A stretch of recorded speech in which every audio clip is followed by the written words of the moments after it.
All right, it's 5:30. We'll call the September 8th meeting of the Planning Commission to order. First item on the agenda is call the roll. Barnett. Bauman. Demakis. Here. Fagan. Here. Gates. Hochhalter. Iverson. Here. Coop. Leiter. Nestle. Here. Offerdahl. Here. Sessions. Here. And Wagonist. All right. That is a quorum. Okay, ready for pledge. Pledge allegiance to the flag of the United States of America, to the republic for which it stands, one nation, under God, indivisible, liberty and justice for all. All right, we'll go to approval of the August 3rd meeting minutes. There a motion to approve the minutes. Motion to approve. There's a motion by Commissioner Offerdahl to approve. Is there a second? I'll second. Second from Commissioner Nestle. Any discussion? All those in, call the roll, sorry. Demakis. Fagan. Yes. Iverson. Yes. Nestle. Yes. Offerdahl. Yes.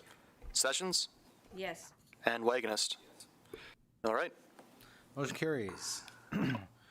Items number 5, 6, and 7 on the agenda tonight are subdivision requests for the abbreviated procedure with waiving staff presentations. So we will move on to item number 5 first.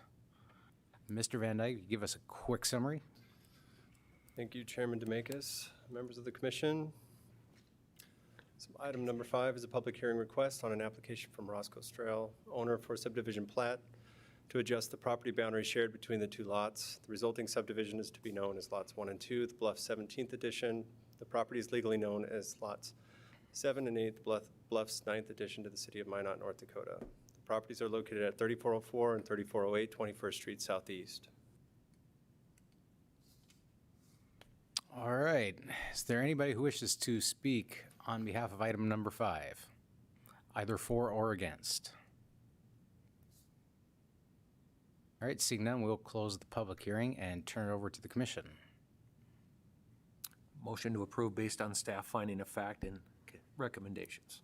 There's a motion by Commissioner Wagonist to approve based on findings of fact and recommendations. Is there a second? Second. Second from Commissioner Bauman. Any discussion? All right, seeing none, we'll call the roll. Bauman. Yes.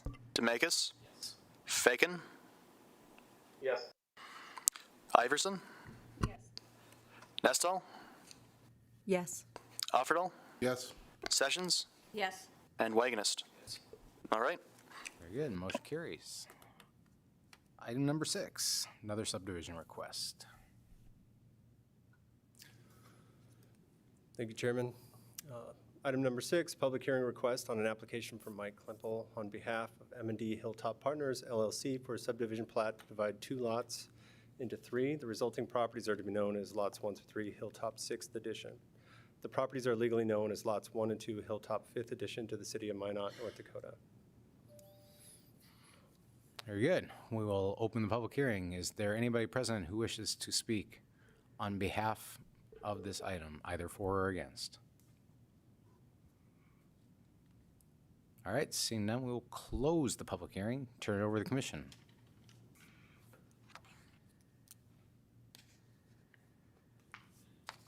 Make a motion to approve based on staff's finding of facts and recommendations. Motion from Commissioner Offerdahl to approve based on findings of fact and recommendations. Is there a second? I'll second. Second from Commissioner Nestle. Any discussion? All right, seeing none, we'll call the roll. Yep. Bauman. Yes. Demakis. Fagan. Yes. Nestle. Yes. Offerdahl. Yes. Sessions, Yes. and Wagonist. All right. Very good. Item number 7 is our final subdivision request. Thank you, Chairman Dominguez. Item number 7, public hearing request on an application from Rob Berard representing Lois Schmeichel and BAC Properties LLC, owners for a subdivision plat to combine 3 lots into 2 to be known as Airport Industrial Park 6th Edition. The legal description for the property is lots 1, 2, and 3, Block 5, Airport Industrial Park addition to the city of Minot, North Dakota. The properties are located at 3401, 3415, and 3425 Main Street North. Very good. Thank you. We'll open the public hearing. Is there anybody present who wishes to speak on this item, either for or against? All right. Seeing none, we'll close the public hearing then and turn it over to the commission. Move to approve based on staff recommendations and finding of fact. Motion by Commissioner Baumann to approve based on staff finding of fact and recommendation. Is there a second? Second. Second from Commissioner Sessions. Any discussion? All right, hearing none, we'll call the roll. Bauman, Yes. Demakis, Fagan, Yes. Iverson, Yes. Nestle, Yes. Offerdahl, Yes. Sessions, Yes. and Wagonist. All right. Motion carries. Very good. We will move on to item number 8. Subdivision conditional use permit and annexation. This is a public hearing request on an application from Steve Eberly representing Fred Bentz on behalf of Fred Bentz Investments LLC, requesting a subdivision plat to consolidate 2 lots into 1. The proposed subdivision is to be known as Master Block 2nd Edition. The property is legally known as Lots 1 and 2 Master Block Addition to the City of Minot. They are presently unaddressed and located on the south side of 14th Avenue Southwest, across from 1321 28th Avenue Southwest. We'll turn over to staff for the report on item number 8. Thank you, Chairman Dominguez. Members of the commission.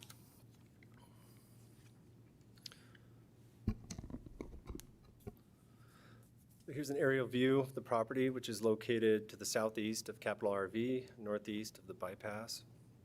The property is presently outside the city limits and is requesting annexation as part of this application. The city maintains the 14th Avenue Southwest roadway, which the property takes access from. Subdivision being proposed will consolidate 2 lots into 1. The resulting lot will be approximately 4 acres. The zoning for the subject property is M1 Light Industrial. The proposed use of open warehousing requires a conditional use permit in the M1 Light Industrial District. So this is one of those properties where there exists no future land use designation. As has been identified before, some property was left out of the comp plan when created, and this will be assigned through the comprehensive plan update that'll be kicking off this fall.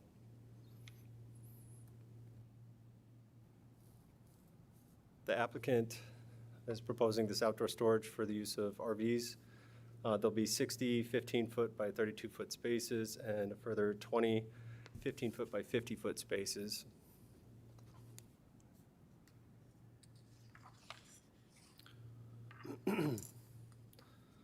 So as far as landscaping, R1 zoning is to the northeast. It's the 90 feet on the northeast corner.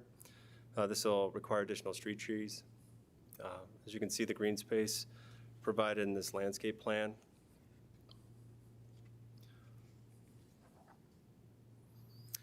I wanted to touch on the topography. So the topography in this area clearly is very steep. So the light pink line, that's 1 foot change in elevation. The dark pink would be 5 foot. So elevation drops between 40 and 50 feet heading from the highway toward the property. So for reference, the edge of pavement of the highway to the property boundary is approximately 230 feet. So here's some site photos looking at the site from the Highway 82 bypass. and looking at the site from 14th Avenue Southwest. So here's the findings of fact. Staff finds that the use standards for open warehousing are provided in section 4.1-7H2, and the proposed site plan meets these requirements. Screening will be achieved via a combination of landscaping, fencing, and topography. The surface of the open warehousing area will be comprised of gravel.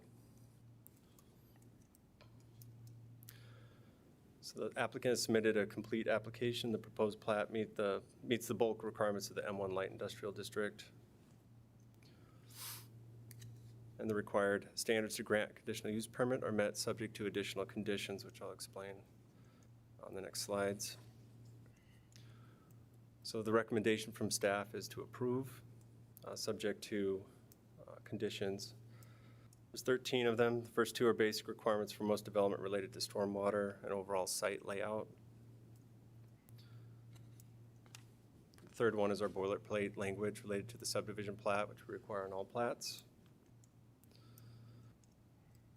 Number 4 is to ensure addressing. There will be a primary structure located on site, although it will be located in the rear of the property, the southeast. And so to ensure that the site is clearly marked and addressed, that's what number 4 is regarding. So on-site illumination, if any, shall be downward facing and should not be directed off-site. And a 10-foot landscape strip along 14th Avenue Southwest shall be required. This is effectively memorializing the requirements in our code already. But street trees are required to be placed 1 for each 50 lineal feet of road frontage, or as I mentioned in the R1 zoning adjacent to the property, which is a less intensive district, it's 1 for each 10 lineal feet of road frontage. And these street trees should be evergreen conifers. And then along the southwest boundary, the tree should be placed 1 for each 20 lineal feet along the southwest property boundary. Again, these also being evergreen conifers. The gravel surface is permitted and shall be maintained in such a manner so as to reduce dust leaving the site. And for weeds, to address weeds, it was an application of a 1-year soil sterilizer shall be applied on an annual basis to help prevent growth of weeds on site, excluding any required landscaping. Additional treatments are required as necessary.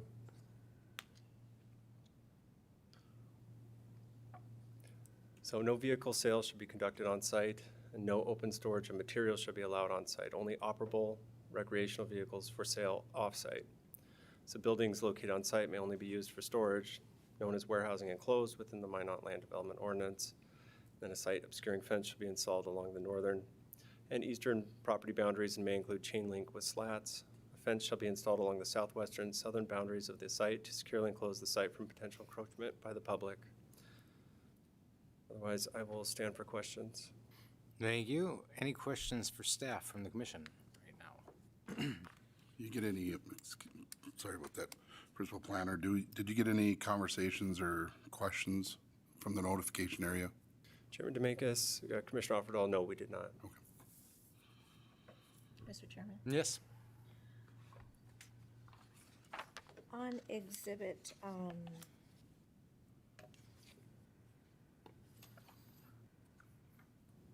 guess there isn't a number on this one. On the one that shows a site plan, where is the access, I guess, where they will be coming in and out? So it'd be to the northwest. It's not shown on this image. Let's see if it's on the, I'm not sure that I had the, anyways, it's the northwest corner. So it's, I'm going to pull up the aerial and we might be able to identify it here. So those will both be new and exit from Capital So the RV? proposed access location is in that northwest corner. Okay. So, Again, it's subject to review by an approval per the site plan. So that component of it still needs to be evaluated and approved. Capital RV is proposing to add an approach to their site to the northwest that would be directly adjacent so that they can literally drive their vehicles across a short distance of right-of-way rather than traveling down the road with their vehicles. So that is the optimal location from staff's perspective. So I just want to point out, it's not necessarily approved yet because we don't have a formal site plan and haven't We haven't gotten the entitlements yet to evaluate the site plan, but staff is supportive of that location. Okay. Will there be a traffic study or anything on that road, or, 14th Avenue leads up to the golf course, and I think there's a neighborhood. Given the nature of the development, no traffic study is requested at this time. Again, this is just overflow. So Right. the primary users of this would be the business itself, moving inventory back and forth as they need to replenish the inventory that's on site at their primary location. There will be no back and forth showing customers over into that lot, or, There shouldn't be, so no sales can happen on site. Of course, it's the closing documents and all that can't happen on site. This really should be an overflow in inventory. Again, with the site obscuration and landscaping, it's not going to be necessarily established to well market their RVs at that location comparatively to their northwest location that they have. So again, it's gravel driveway. And I'll leave some room for the applicant to explain exactly what their intent is to All right. how to utilize it on a day-to-day basis. it's just a lot of, you said 80 spaces for 80 RVs in that area. And their other entrance doesn't, they're not across, I think, 14th Avenue, or I was just concerned for, I guess, one, the golf course, and two, the neighborhoods to the north, the little neighborhood to the north.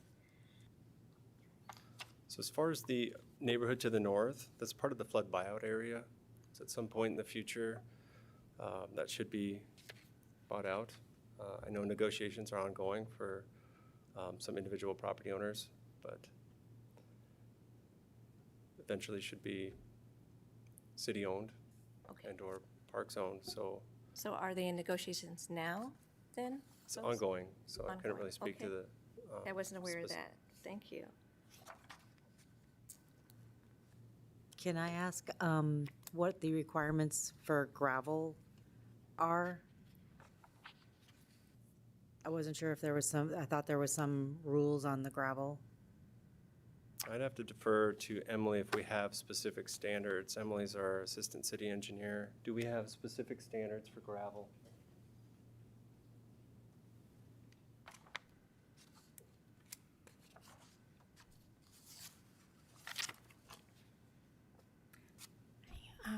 Commissioners, is your question specific standards for when you can and cannot use gravel, or When it the can be- gravel itself? When it can be gravel, because a few months ago, we had one that could not be gravel.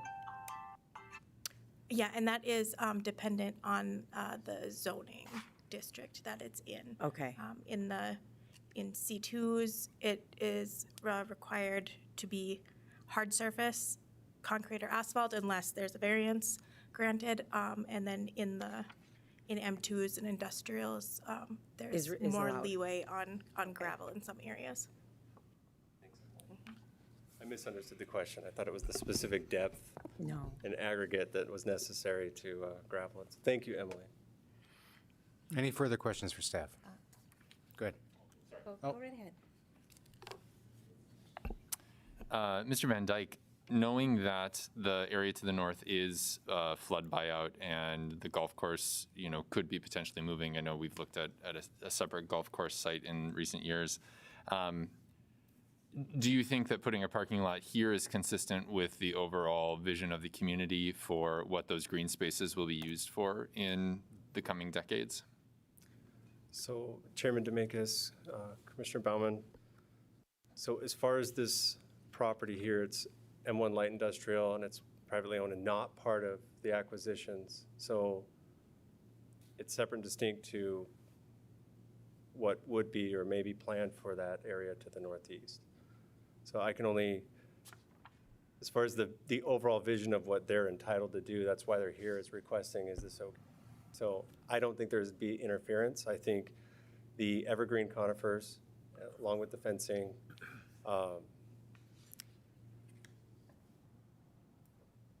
is an acceptable use for this property. And so,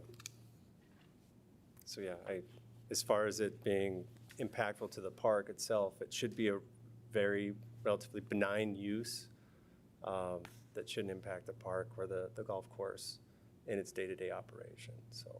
Okay, thank you. Anything further for staff? Mr. Chairman, Yep. just a couple questions. One, Mr. Van Dyke, on the boundary, the tree boundaries, is there a minimum height that they should be, or? Yes, Chairman Demakis, Commissioner Sessions, 6 feet Minimum is height the for the start. tree? Yes, Okay. I believe it's 1.5-inch caliber. And one last question on the soil sterilizer. Is that something that's needs to be approved through the First District Health Unit, or? Commissioner Demakis, or Chairman Demakis, Commissioner Sessions, no, it's my understanding they'll be applying a residential grade soil sterilizer that you would pick up anywhere else. It'll just be in bulk so that they can apply it to this broader, large area. So if they have alternative products that need clearance, I'm sure they'll get the clearance, but it's not something that needs to be incorporated into the conditions of the conditional use Right. permit. Okay, thank you. Very good. Anything further for staff? All right. Thank you. We'll open the public hearing. Is there anybody here who wishes to speak on this agenda item?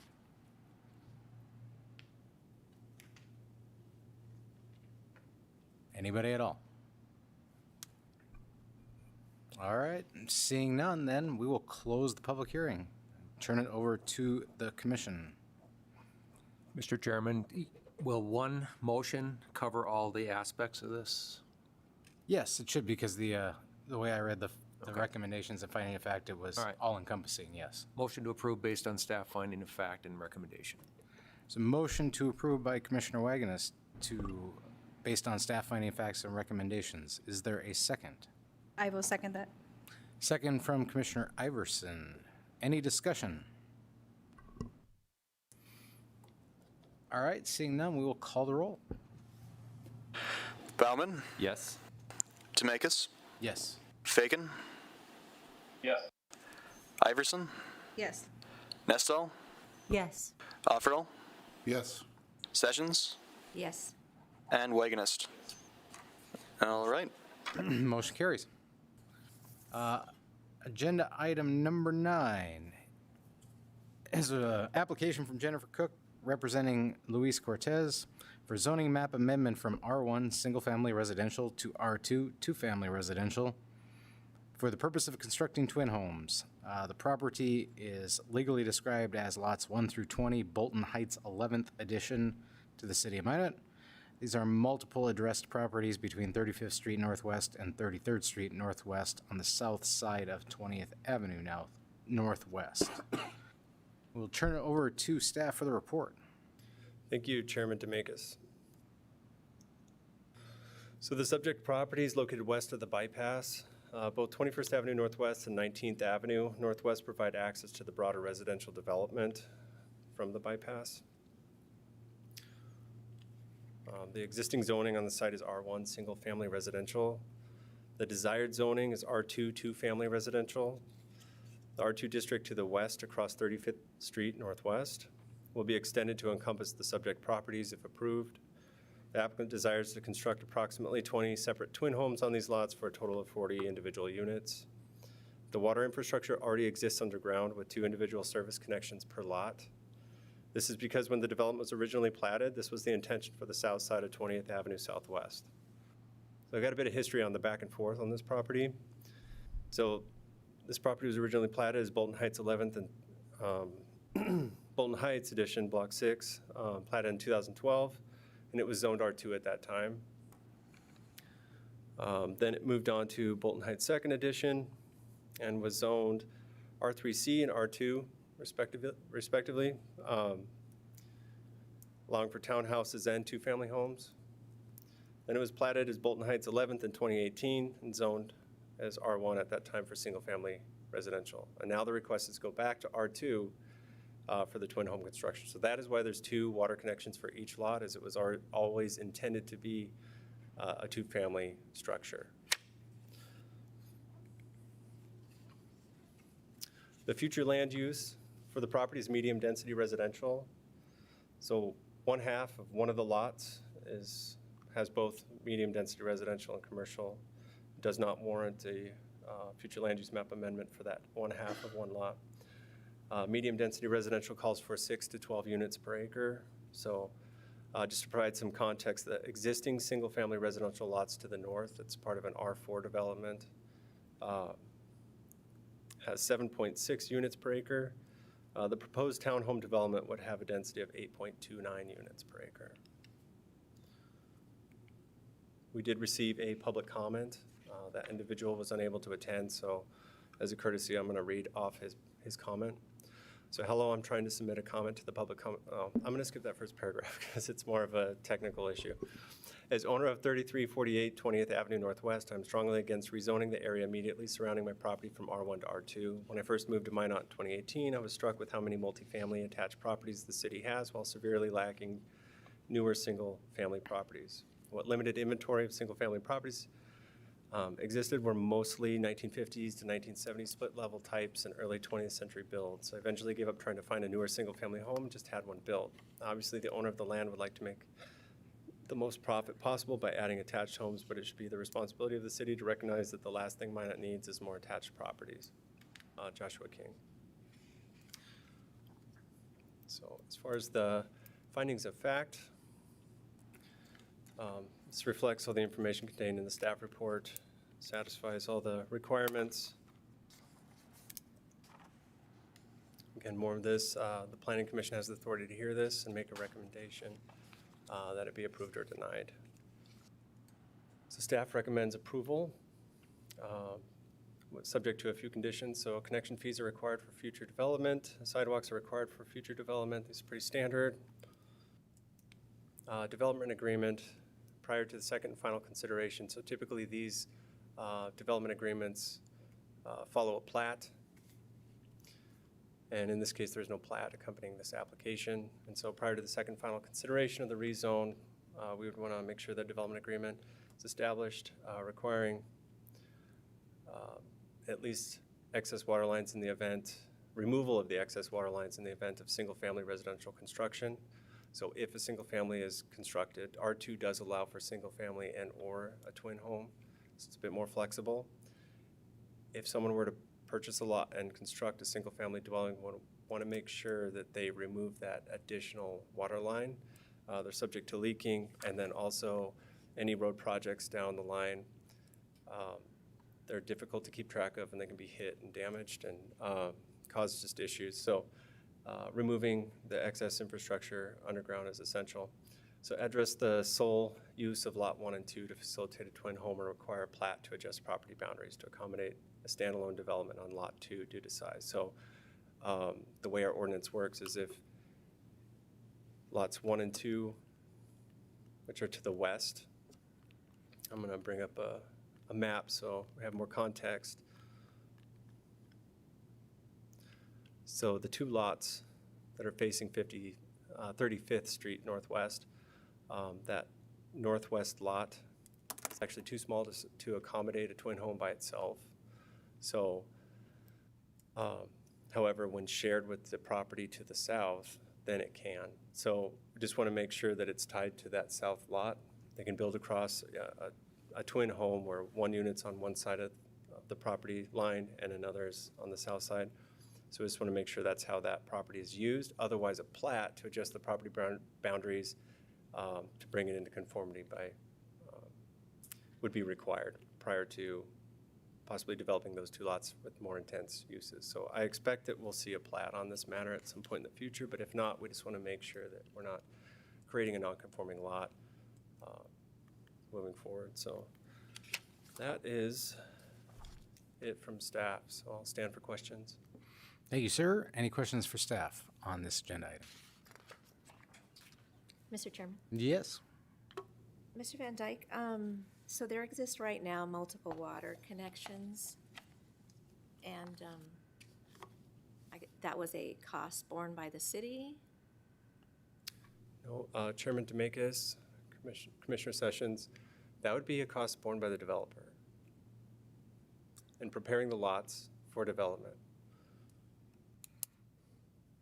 So a previous developer put those in and paid for them, or how does that work, I guess? That's how that would work, yes. Okay, so they're already been paid for. The city doesn't need to recoup any money for that. Correct. Okay, thank you. Very good. Any further questions for staff? All right, we will turn it over to the public hearing portion. Is there anybody here who wishes to speak on behalf of this agenda item? Anybody who wishes to speak? All right, seeing none, we'll close the public hearing and turn over to the commission. Is there a motion on agenda item number 9?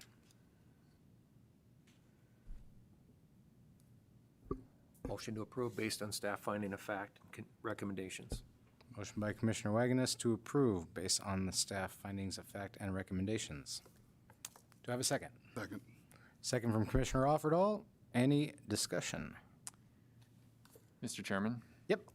I just want to kind of look big picture or macro picture with a project like this, and say, first of all, I'm very supportive of encouraging density within our community and making sure that we're able to kind of get ahead of sprawl, and that we're responsible with the resources that we have. So I want to just first of all say I like this project and I'm excited to support it.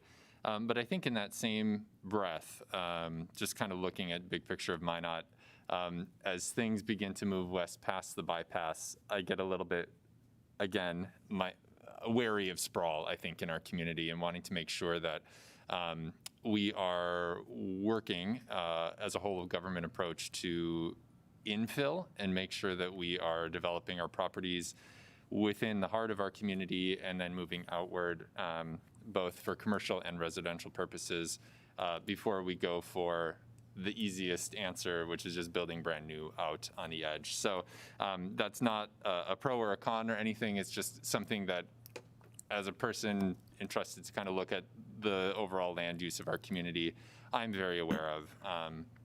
So I just need to say that, I think, as we come up to issues and concerns like this. So I will be supporting it, but I just needed, for the sake of public discourse, to say that. So thank you. All right, any further discussion? All right, we'll call the roll. Bauman, Yes. Demakis, Faken, Yes. Iverson, Yes. Nestal, Yes. Offerdahl, Yes. Sessions, Yes. and Wagonist. All right. Motion carries.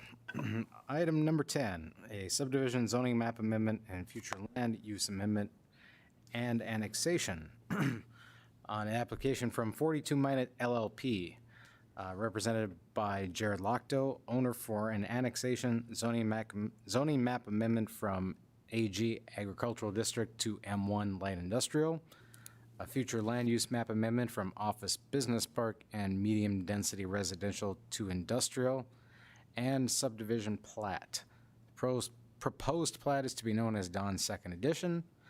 The legal description of the property is the southeast and southwest quarter of Section 35 in Township 156 North, Range 83 West, Ward County, North Dakota.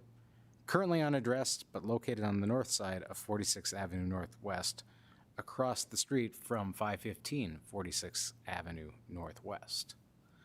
We will turn it over to staff for the report. Thank you, Chairman Demakis. So the properties are located northwest of the intersection of the bypass and North Broadway. The area is comprised of commercial and industrial development. The property is adjacent to city limits and requests annexation as part of this application. Water, sewer, and roadways will be extended northward across the bypass as part of this development. So 2 lots are being proposed. Lot 1 is approximately 27 acres and Lot 2 is approximately 16.5 acres in size.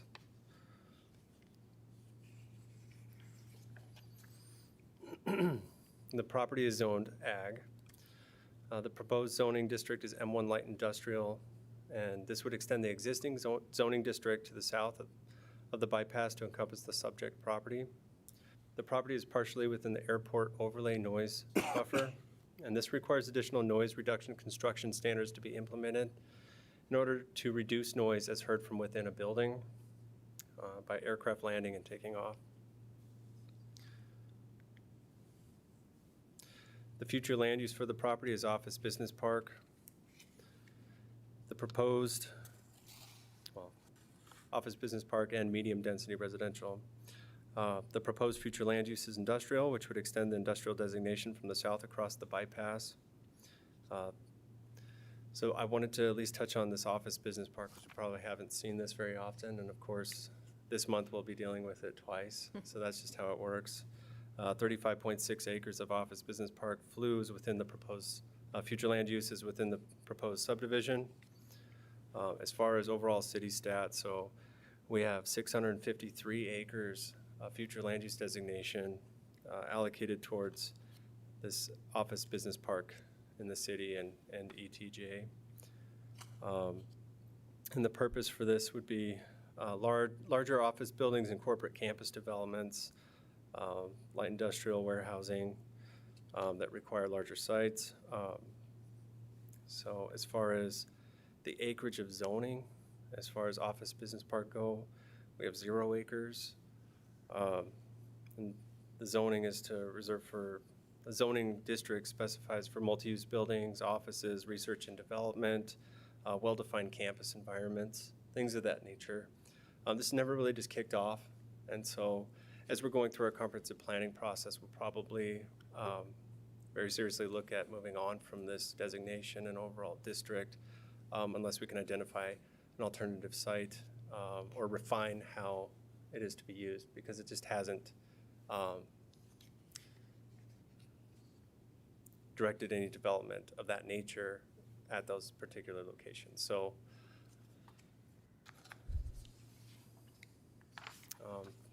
the site, I will say lot 1, the proposed use is for a truck terminal. So it's a ground parcel delivery carrier is looking for a large site.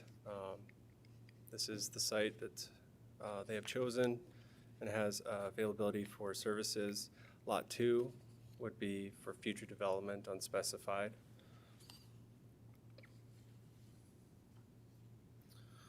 So the city received a complete application, and truck terminal is a permitted use within the M1 Light Industrial District. Changing conditions exists due to the annexation and plating request. Services will be able to be provided. The zoning request is consistent with the future land use map, subject to an amendment to the comp plan. The request meets the bulk requirements for the desired zoning designation. The plat meets the technical requirements, subject to a 66-foot right-of-way being dedicated along the northern minor street rather than the proposed 40-foot. So staff is recommending approval, subject to a few conditions. Here's our boilerplate subdivision language. Again, specifying the right-of-way requirements. So 8th Street Northwest is 80-foot right-of-way requirement. That is shown on the plat. And then 66-foot right-of-way for 47th Avenue. What's shown now is a 40-foot, so we need to bring it into our minimum 66-foot. Development agreement prior to plat being recorded. So this would establish that a construction of a 3-lane concrete road for 8th Street Northwest would be required. Stormwater management plan, water, sewer, and traffic study would be required as part of this approval as well. Staff will stand for any questions. Thank you. Any questions for staff on agenda item number 10? Mr. Commissioner Chairman. Melvin. I have 2 for you, Mr. Van Dyke. The first one is this project really piqued my interest and my curiosity, and I know you obviously can't say a name, otherwise you would have said what it is, but I'm curious, is this company, is it a new company to the area, or is it a relocation from a current site in the Minot community? Sure, thanks. Chairman Demakis and Commissioner Baumann. And I believe somebody, the applicant rep is here and may be able to speak more about the particular party, but it is an existing establishment that would be relocating and expanding. Cool. And then my second question for you is just thinking about traffic on the bypass, right? Because this 46th Ave is the bypass, right? Okay, so do you feel that this would impact, speed, travel, safety on that for other travelers? So that's why the traffic study is going to be required. NDDOT for sure is going to want to look at that without a doubt. And of course, the city would want to have some input as well. So that will tell exactly how any issues would be mitigated, whether that's the installation of a decel lane for any trucks that would be turning into the development and or signalization potentially at that location, whatever would be required. So that would be evaluated at that time. Okay, thank you. Thank you. Any other questions for staff on the agenda item? Excuse me. All right, seeing none, we will go to the public hearing portion. Does anybody wish to speak on this agenda item? Please come up, give us your name.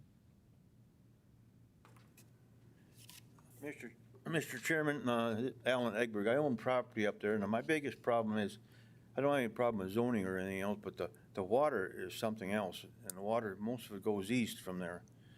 And there's, like even Highway 83, the culverts aren't big enough to handle that thing, and there's a frontage road that goes north and south along side 83 going north and south on the west side there.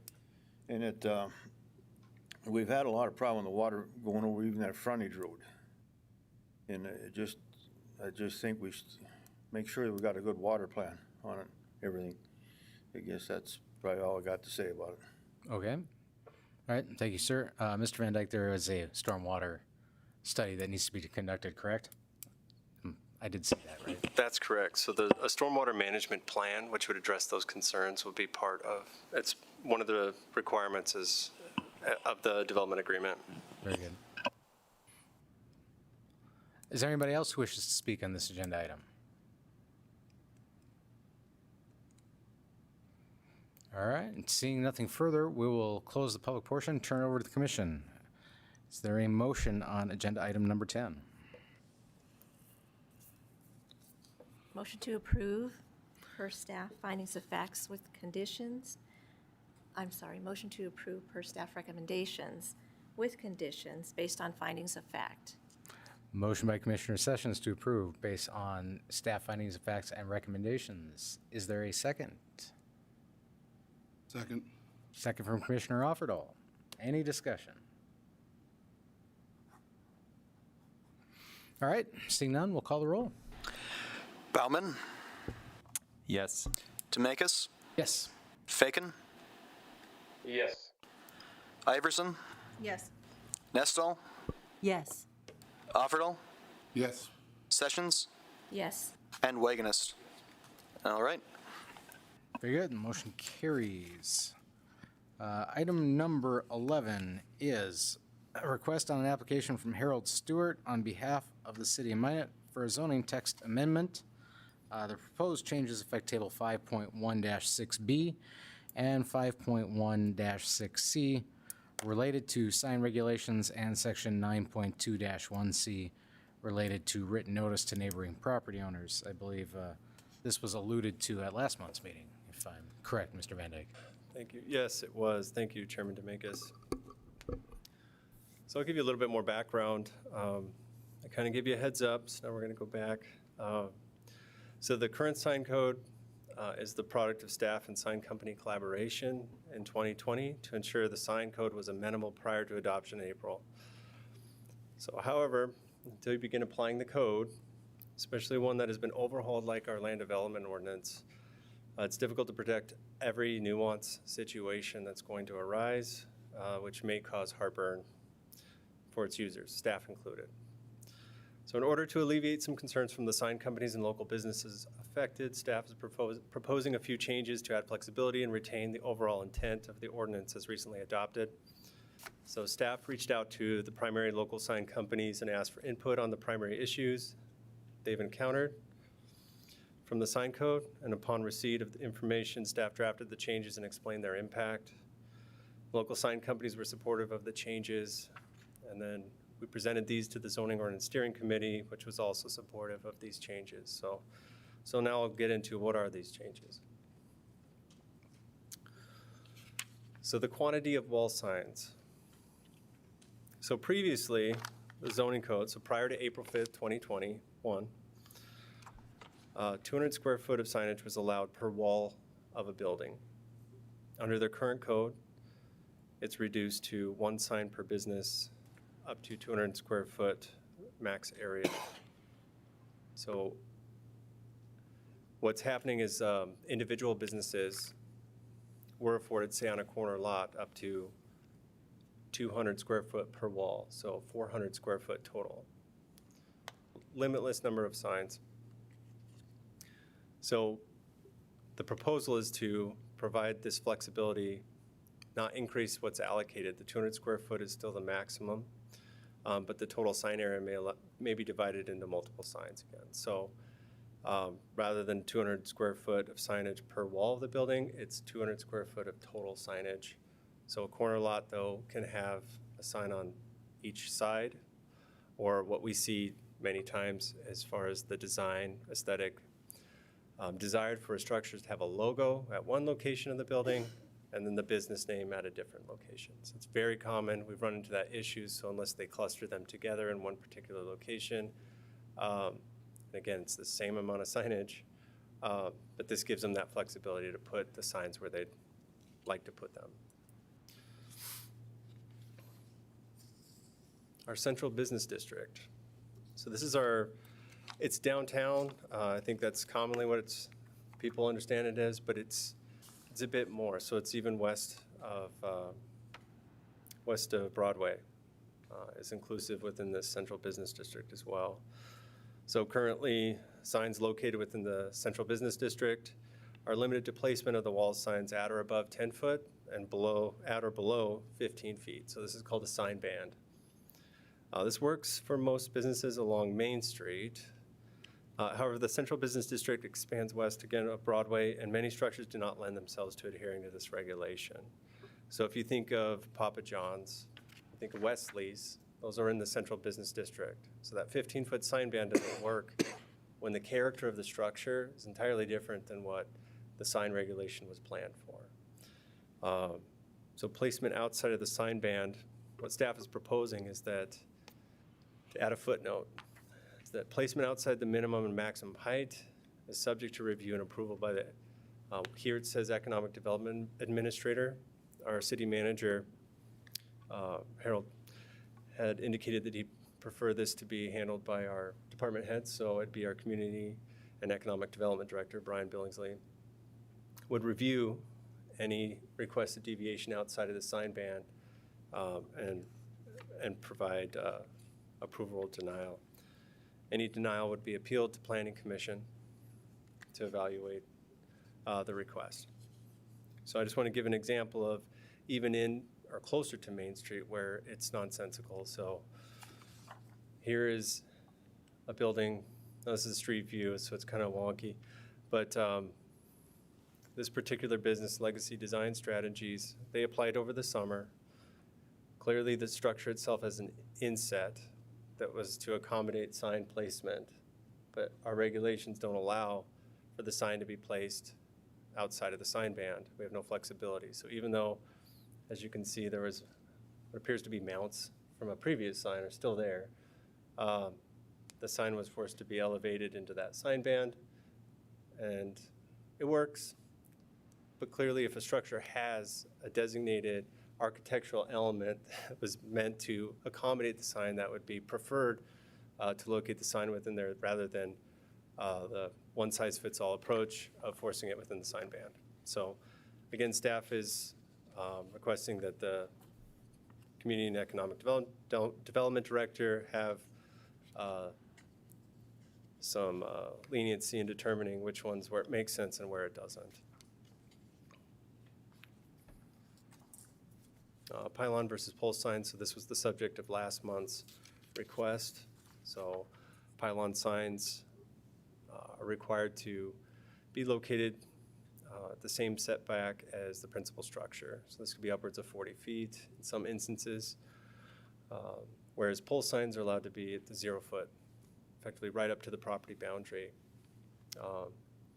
And the primary purpose for pylons, of course, is that they're enclosed at the base and through the entirety of the sign.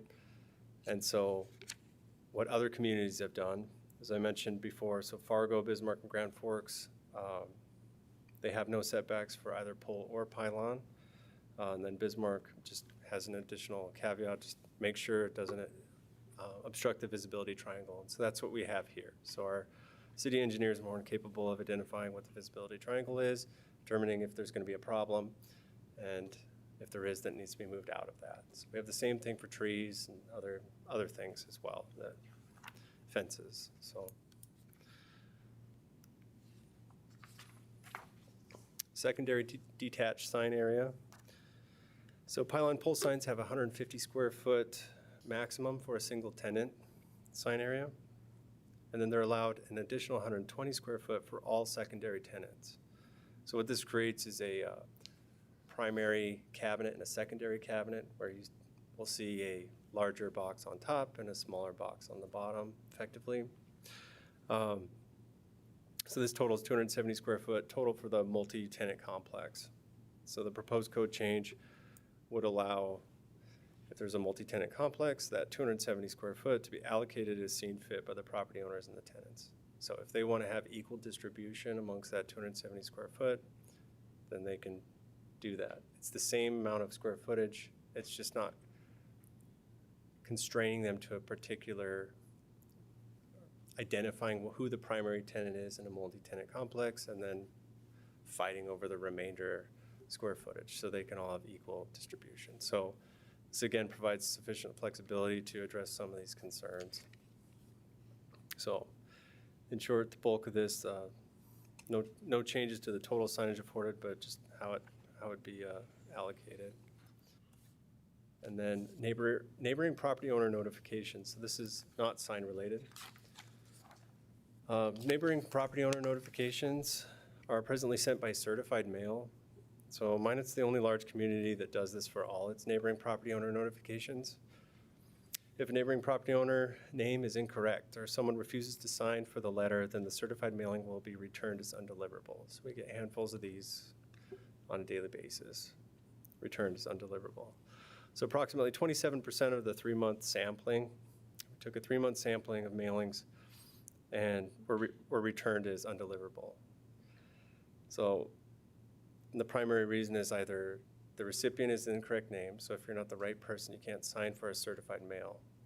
Whereas if it was sent via regular mail, we could put the name of who we have on file or current resident, and it would still be able to make it through to the property owner. So staff is recommending the property owner notifications be sent by regular mail, adding that or current resident language. And this will help ensure that the existing neighboring property owner, if ownership has changed, will still receive the notification. Then moving on to the cost. So the cost for a certified mail, it's $6.90 per letter. So this cost is borne by the applicant via review fees collected at the time of the application. So in the 3-month sampling of mailings, this amounted to over $1,100. Cost to the applicant, again, this doesn't take into consideration the additional costs and time by city staff in preparing certified letters for distribution. Cert letters take at least 4 to 5 times as long to prepare than a traditional mailing. So staff is confident the proposed changes may be incorporated and meet or exceed the current outreach to neighboring property owners and save costs to both the city and applicants in the process.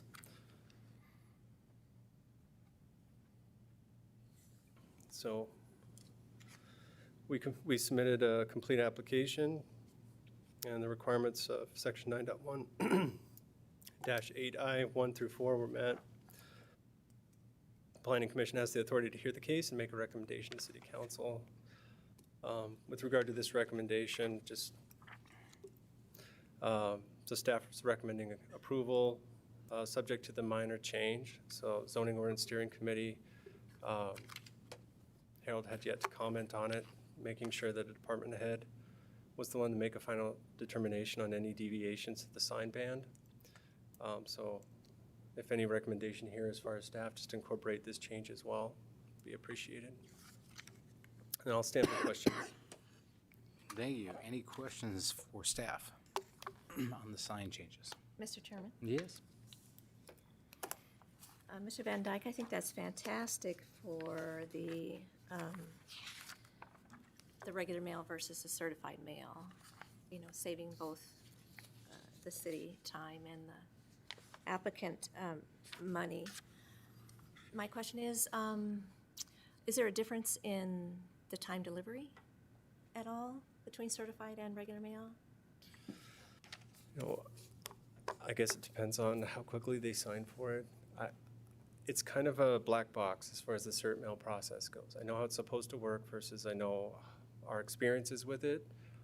Sometimes we don't get the green cards, the signature cards back until 2 months later, at which point the public hearings have all since been over. So I think it just depends on when they can track down the individual and get a signature.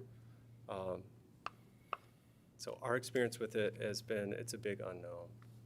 As far as our mailings go, I mean, sending a letter to Minot from Minot, it's our standard. You know, most people live in town that are adjacent property owners. You know, we allow for upwards of 3 weeks before the public hearing. So if it's not able to make it in 3 weeks, then there's something else wrong entirely, and we're gonna have to add even that much more time into our process. But we haven't, the other thing I wanted to point out here was, you know, with our changes that we're proposing, we've made some changes to our envelopes to kind of really focus that it's a public hearing notice. I think a lot of times what happens is if you receive a certified mailing from the city, the perception is that there's something wrong rather than being invited to participate in the process itself. And even if you were to see something that was kind of bland and just said planning department on it, it could just be a request to participate in some type of process, well, other than a public hearing. In this case, this will be very clear. So all our public hearings would have this public hearing notice, so they know something is occurring that involves them. So hopefully it doesn't just get tossed on the counter or tossed in the trash, but it gets opened and then individuals are able to participate. So I feel confident with these changes that will garner more support or more interaction rather in the process. That's awesome. I didn't know if the post office, I didn't know you had 3 weeks lead time, so that's wonderful. Like you said, it's kind of a moot point really between the two right now. I did have questions on the signs also. So how would they work as far as the community development director would have first and final approval, or would the commission have any input on that? Yeah, Chairman Dominguez, Commissioner Sessions. So the Community and Economic Development Director would be able to approve the requests, but then the denials could be appealed to Planning Commission. So that if it were to be appealed, which would be the decision of the applicant, otherwise they could adjust their application to conform with the requirements. So there would be many that we would not see, the commission would not see, just the ones that were denied. Correct.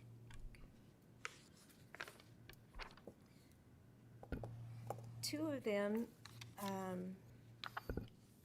it's left up to the business on how many signs they would like. Instead of it's changed from that. So there will be many, many different, everybody will have their own opinion on where they'd like their sign, and so it wouldn't be very standard anymore. It would be, I don't know if that would be strong ordinances, if it would benefit our city to have every business determining where they would like their signs. You know, if you go down Broadway, there's hundreds of them. That's all you see is just all the signs, and many of them are so tall. But that's not my point. I guess my point is that would staff consider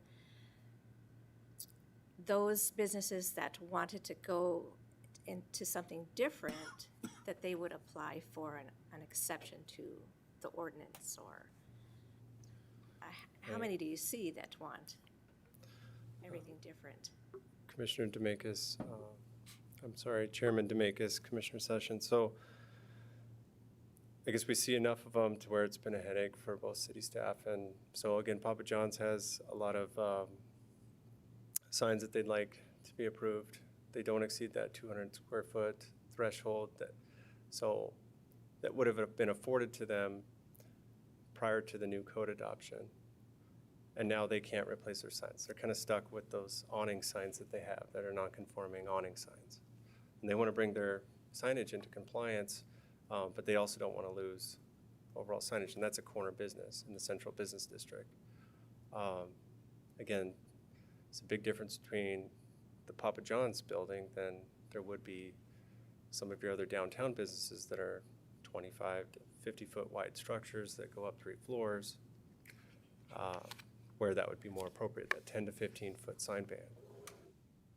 I think ideally, and we'll see what comes of this comprehensive planning process, I think more appropriately would be to establish at some point a downtown overlay district that specifies certain unique standards to certain areas. But as it is right now, the central business district it's comprised of a lot of different structure types. And again, like I said, Wesley's, there's a huge difference between Wesley's or the M building. You know, if that was ever to be reoccupied, they're limited to the 10 to 15 foot sign band. I mean, it's certain buildings are just not quite conforming to that urbanist downtown feel that Main Street provides. And so again, if it is part of that character, then it's important to uphold. If it's completely outside of that character, the only recourse they would have is to apply for a variance. And I think that, from my point of view, that would be the way to go for those businesses that have the exception to the rule, the corner businesses, the taller, the M building that you mentioned, Wesley's, that they could submit for a variance or, the exception to the rule. If there's a question, I didn't hear it. Well, I'm uncomfortable on giving every single business carte blanche on where they'd like to put their signs. I'm really uncomfortable to do that. I think our standards would slide tremendously. Our uniformity. So it's not carte blanche for anywhere. It's, again, evaluated by our Community and Economic Development Director. Right, without input from the commission, though, right? Correct.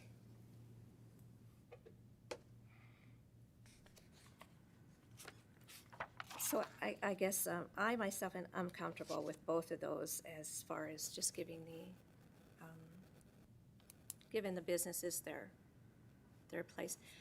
For one example, on the multiple businesses like the one that you showed, most of those signs I would imagine are bought by the owners of the business complexes, and they have their own rules and regulations according to this sign that list all of the businesses, say, in the mall or by Carpet Land, where, they have one of those, the signs that list all the businesses. So are we encroaching on the property owners' contracts with the businesses that rent from them or lease from them when we allow businesses to put their signs elsewhere? Chairman Demakis, Commissioner Sessions, I think we're more pushing against the property owners' established contracts when we restrict it to a particular location. I don't see how reining it into a very finite location would be betterment to the property owner as far as having a previous arrangement, specifically for buildings that have insets where it's already been architecturally slated to accommodate signage, as I showed before. So I guess I'm not understanding the logic. I'm just referring to the signs that have multiple, that list all the businesses. Say, like the pole signs and pylon signs? Right. So this is just applicable to wall signs. I guess I should have clarified that. This is an attached sign to the structure. So this wouldn't be a pole or pylon sign. Do you want to go back to your exhibit that you showed us, the three signs? Maybe I'm misunderstanding, and I apologize if I am. It's okay. So this is the wall of a building, and that's what we're talking about now. So the 10 to 15-foot sign band would apply to the structure itself. Sometimes businesses have windows that are within that sign band, and they can accommodate signage, but there's no flexibility placed on the code for any architectural considerations. It's almost a presumption that every structure has an appropriate sign band location established. So some deviations are necessary to accommodate the variety in structures that we have, especially in our central business district. So for instance, in this diagram, the two signs on the lower portion, that area, was that built by the owner of the business complex, the office complex, or was that dictated by us? I don't have the history surrounding how the original two signs came about. All I know is our current regulations, rather than allowing for the signs to be co-located in a similar location, again, adjacent to one another, are now forced to be pushed northward. So Mr. Van Dyke, as the ordinance is currently written, that square is 200 square feet, correct? The bottom square? And that third sign would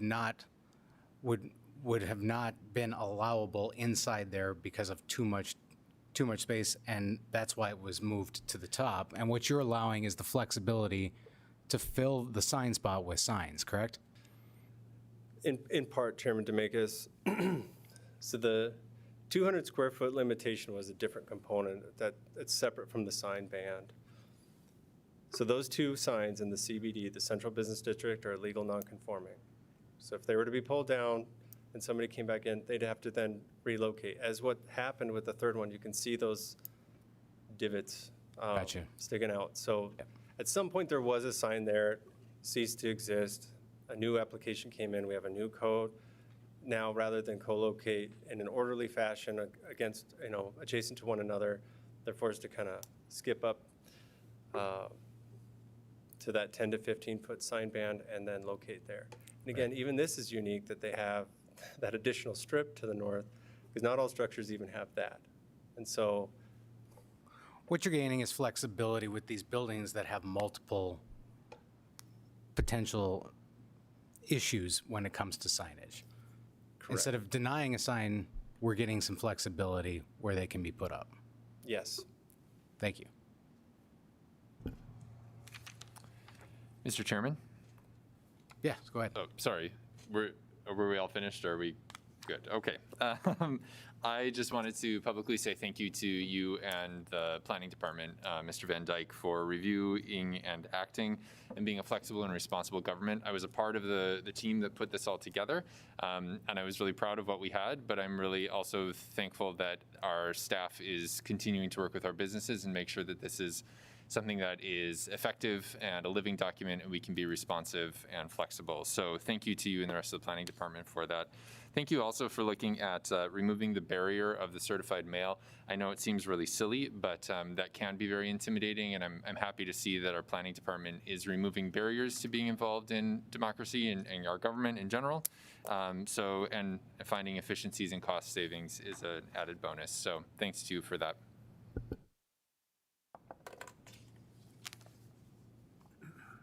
Very good. Anything further on the sign proposal from staff? All right. Well, we will open the public hearing if there's any member of the public who wishes to speak on this item. The floor is open.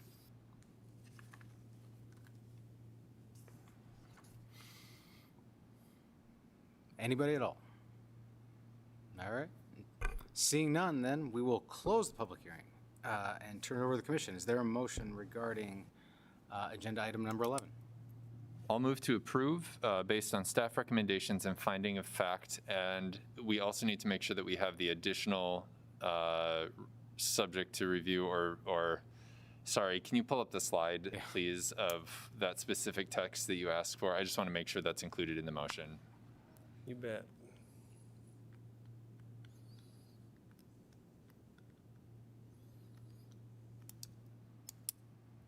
There we go. So we'll move to approve based on staff recommendations and finding of fact, including evaluation of sign band deviations to be reviewed by Community and Economic Development Director rather than Economic Development Administrator.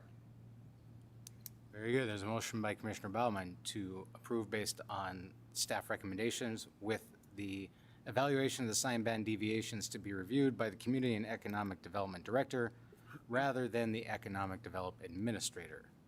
Do we have a second? I'll second. Second from Commissioner Offerdahl. Any discussion? All right, seeing none, we'll call the roll. Bauman, Yes? Demegas, Fagan, Yes. Iverson, Yes. Nestal, Yes. Offerdahl, Yes. Sessions, Yes. and Wagonist. All right. Carries. The only other item on the agenda is any other business. I do not have any. Mr. Van Dyke, do you have any? I do not. There is no other business, so we are adjourned. Thank you all for coming.